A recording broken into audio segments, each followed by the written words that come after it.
যে ব্যক্তি পাকিস্তান হবার পরে ভারতে এসছেন, তিনি ভারতবর্ষে এসছেন পাকিস্তানের নাগরিক হয়ে। কারণ সাংবিধানিক দিক থেকে যখন পাকিস্তান তৈরি হয় তখন ন্যাচারালি সে পাকিস্তানের সিটিজেন হয়।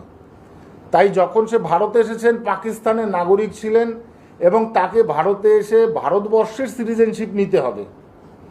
ভোটার কার্ড যে কোনো রিজনাল সরকার বা গভর্নমেন্ট অর্থাৎ রাজ্য সরকার সে তার ভোটার কার্ড করে দিতেই পারে, প্যান কার্ড তার হয়ে যেতেই পারে, কিন্তু তাই বলে এটা নয় সে ভারতবর্ষের সে সিটিজেন হয়ে গেল।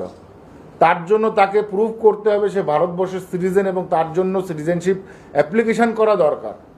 পরবর্তীতে যখন বাংলাদেশ হয় তা সেখানে সাংবিধানিক যে সংবিধান রয়েছে সেই সংবিধান অনুসারে সেই লোকটি বাংলাদেশের নাগরিক ছিলেন। সে যখন ভারতে আসেন তাহলে ভারতের তার তো নাগরিকত্ব নিতে হবে। তাহলে সে ভারতের নাগরিক না নিলে এখানকার ভোটার কার্ড কোনো স্টেট গভর্নমেন্টের মাধ্যমে তৈরি করেই সে ভারতবর্ষের নাগরিক হতে পারেন না।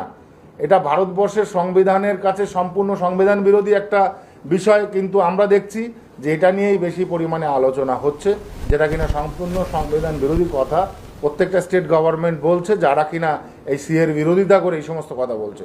কারণ আধার কার্ডে লেখাই আছে এই কার্ড প্রমাণ করে না যে যে ব্যক্তি এই কার্ডটি হোল্ড করছেন সেই ব্যক্তি ভারতবর্ষের নাগরিক।